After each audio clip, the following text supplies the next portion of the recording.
my own personal history made me really interested in what makes people sick and how people can enjoy extraordinary healing.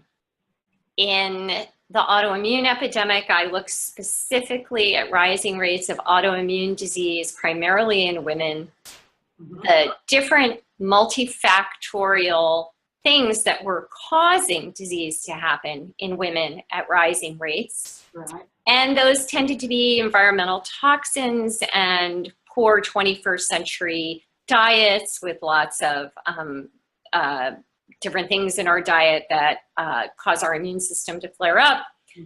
You know, things we clean the house with, the makeup we put on our body, the sprays we're using on our foods and gardens, and the PBDEs in our couches that are sprayed so heavily to be flame retardant that, you know, these things really, research shows, change our body. So I researched the toxins that are working against us in our food sources, in our environment. And then I realized that I'd left out a really important toxin. And I think this is where you got involved in looking at my research. And that is the toxins we produce in our own mind. So I had worked really hard to help women go green in their homes, in their diets, their makeup, and run around the world talking about that. And all of a sudden, I began to be more and more aware of research in psychoneuroimmunology, the relationship between our mind state, our toxic hormones that we're producing and marinating in our own body, and pain responses and autoimmune responses. So you know this research extremely well. And not as well as you. It became very clear that just as external toxins create an over-robust immune response that causes an inflammatory state, that we can create our own hormonal and cortisol stress response toxins with states of mind and our stress reactivity. So I really felt I owed it to my readers to talk about that. Right. Fantastic. And then I came across research, not only that I thought would help my readers go green in their home and their minds, but implied, the more that I looked at it, that this setup for how we would respond to the world around us in terms of our emotional responses that might create a stress state that would lead to physical inflammation, that our setup for this happened early in life and in childhood. And so I wrote Childhood Disrupted to look at that emerging research, which links chronic unpredictable stress in childhood to adult outcomes. And that takes me full circle to how I began, which is, it made a lot of sense to me as I looked back over my own life that something that happened to you when you were 12 could change your cells forever in a way that could lead me later to have so many hospitalizations, from heart problems to paralysis, and be in the hospital and then become such a frequent flyer in the medical system because my body's inflammatory stress response had been set on high many years ago, watching my father unnecessarily die. And through the work that you've done, and obviously you share a lot in Childhood Disrupted of the self-empowering treatments that people can do and how they can start resetting their stress response, for example. And this was following your journey yourself, wasn't it, to recovery? Yes. So this all became kind of crystal clear to me that my own stress response had been set on high.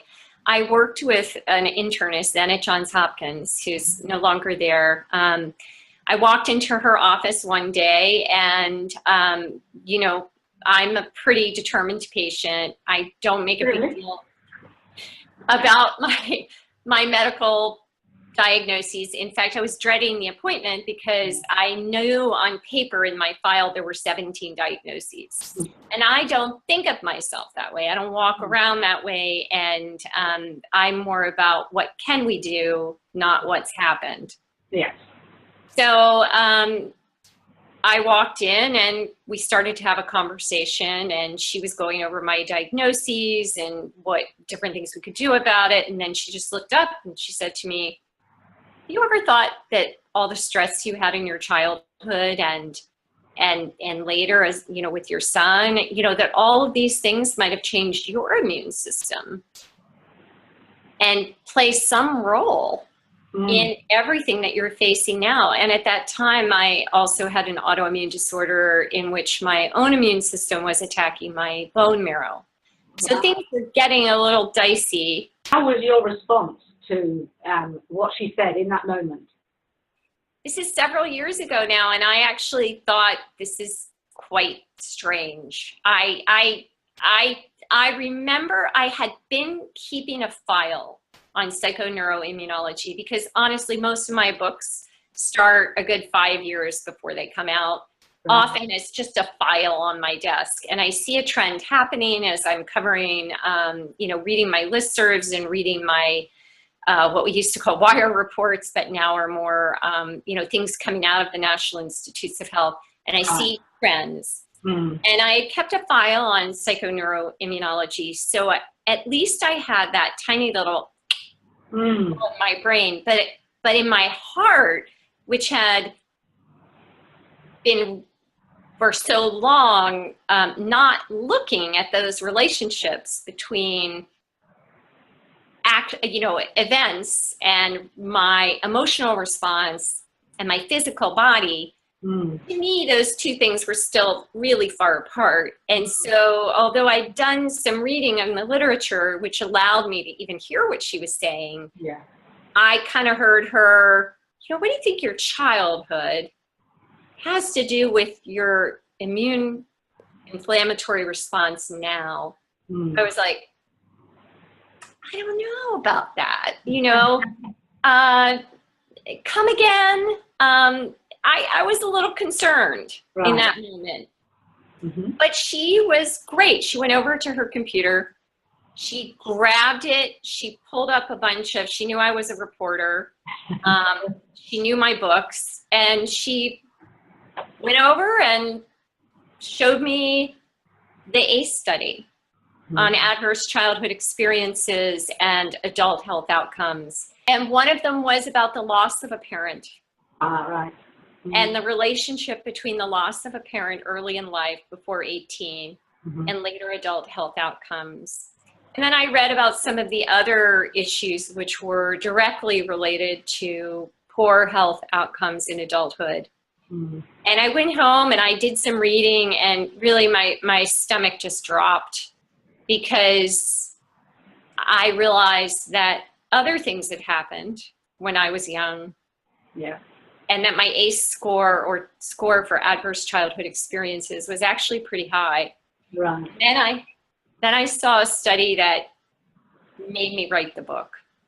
And that was a study actually done by someone I knew already, and with whom I had worked closely in the autoimmune epidemic, Delisa Fairweather at Hopkins in the School of Toxicology. And Delisa had done a study looking at the relationship between women with adverse childhood experiences and later autoimmune diseases. And Delisa and I were friends, so I called her up and I took her out to lunch, and she explained to me that in looking at many thousands of women, 17,000 women, looking at 21 autoimmune diseases, that women who had experienced adverse childhood experiences, for each one, each score, they were 20% more likely to be hospitalized in adulthood with an autoimmune disease for women. And that's when I went, okay, look, I've looked at how to green the body, how to green the mind, We really have to talk about how the stress inflammatory response gets set up in life, how it creates epigenetic changes that set the stress inflammatory response on high, so that it's very difficult to dial back, and most importantly, how we can dial that back and live the lives we deserve. Absolutely.